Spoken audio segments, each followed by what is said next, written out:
மாணவர்கள் மட்டும் சொல்றேன். இந்த சர்டிபிகேட் வந்து இது வந்து மாநில அளவில் நான் பெறுகின்ற 3வது பெரிய விருது. இதுக்கு முன்பாக வந்து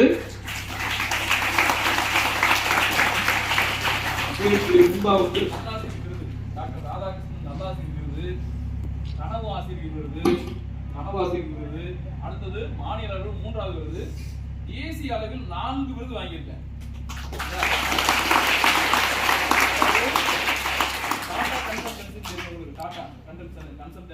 அதுல வந்து ஒரு கன்வென்ஷன் நடத்தினாங்க. அதுல கலந்துட்டு தேசிய இந்திய அளவில் சிறந்த அறிவியல் ஆசிரியர் அப்படின்னு பேர் வாங்க.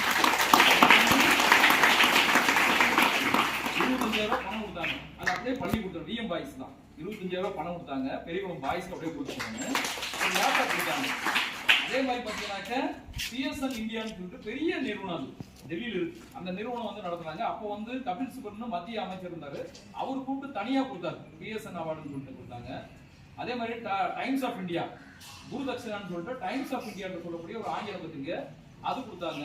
போல்ட்னு சொல்லிட்டு ஒரு அவார்டு, அது ஹிந்து இருக்கு இல்லையா, ஹிந்து பேப்பர் தெரியும் இல்லையா, ஹிந்து பேப்பர், தினமலர், இவங்கெல்லாம் நடத்தின அந்த விருது. இதெல்லாம் வந்து என்ன செய்யறேன்னாக்க விருதுகள் என்பது என்னை ஊக்கப்படுத்துங்க. நான் பணியாற்றுகின்ற என்னுடைய பள்ளிக்கு ஒரு பெருமை. அது மட்டும் இல்ல, பள்ளிக்கு வந்து பராமரிப்பு நிதியாக பள்ளிக்கு வந்து இந்த விருது பெறுவது எனக்கு மட்டும் இல்ல, எனக்கு இந்த பேப்பர் மட்டும் தான், இந்த கார்டு தான்.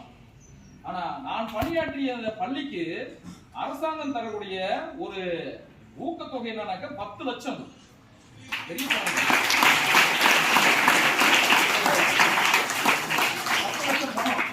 பள்ளிக்கு நம்ம என்ன வேணுமோ செஞ்சுக்கலாம். எஸ்எஸ்சி தீர்மானம் போட்டு நம்ம என்ன வேணுமோ பள்ளிக்கு தேவையான பொருளா செஞ்சலாம். என்ன ஒரு அதிர்ஷ்டம் இல்லாத நிலைமைனாக்க இந்த பள்ளியில இது வாங்கல. ஒரு 10 நாள் முன்னாடி இந்த பள்ளிக்கு வந்திருந்தாங்க. இந்த 10 லட்சம் அரசு மேல்நிலைப் பள்ளி தாமரகுளம் வந்திருக்கும். இது அரசு மேல்நிலைப் ரங்கசமுத்திரத்துக்கு போச்சு. அடுத்து வருகின்ற சரிங்களா பேராசிரியர் அன்பழகன் விருது இருக்கு, காமராஜர் விருது இருக்கு. இந்த மாதிரி நம்ம பள்ளிக்கு தேவையான நிதி உதவி பெற்று நம்ம பள்ளியினுடைய வளர்ச்சிக்கு என்னென்ன ஒரு இண்டோர் ஆடிட்டோரியம் கூட கட்டுறதுக்கு யோசனை இருக்கும். இண்டோர்னாக்க இது ஓபன் ஆடிட்டோரியம், இண்டோர் ஆடிட்டோரியம். அடுத்தது பார்த்தீங்கன்னா உங்க ஹைடெக் லேப் பக்கத்துல இருக்க ஸ்மார்ட் கிளாஸ்லாம் ஏசி பண்ணிடலாம். செஞ்சிடலாமா? செஞ்சிடலாம்.